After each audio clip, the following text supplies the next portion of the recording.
Earlier this year, I created a video talking about the Rockaway Beach Branch, a deactivated rail corridor once used to transport passengers from the Rockaways to central Queens. The line was deactivated due to low ridership. However, in recent years, two bus lines which generally parallel the former rail line have become overcrowded. So, conversations about the reactivation of the Rockaway Beach Branch begun. There were two plans for the former corridor. The first one was the Queenslink plan, which would have reactivated the rail corridor as an extension of the New York City subway, most likely sending the M train down to Rockaway Park. While I'm not a full supporter of this plan, I do like the idea of reactivating the line for revenue service again. Not only will it relieve congestion from the overcrowded Q52 and Q53 select bus service lines, but it will also provide a faster way to reach northern and central Queens from the Rockaways and vice versa. My plan for reactivating the line would not involve interlining it with Queens Boulevard or any existing rail line in that fact. But if you want to know more about that, you can just watch my video dedicated to the topic, which will be linked in the description down below.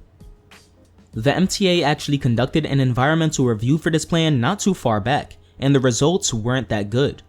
The agency isn't too fond of the idea, and purposefully inflated the estimated cost of the project far past the original predictions from those at Queenslink.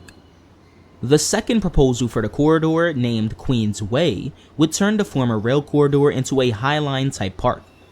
With this, it would be much more difficult to reactivate the former rail line. This proposal was ultimately chosen, and as of last week, Mayor Eric Adams announced that the city would pay nearly 25% of the overall cost, $35 out of $150 million, to construct the new green spaces. Those living near the former corridor who take public transportation on a daily are not pleased with this decision, as nearby Woodhaven Boulevard is a very congested corridor. Those who don't use public transit though are among the few who are glad they don't have to hear trains bypass their houses every 5 or so minutes, and of course, that they will soon have new green spaces to enjoy near their homes.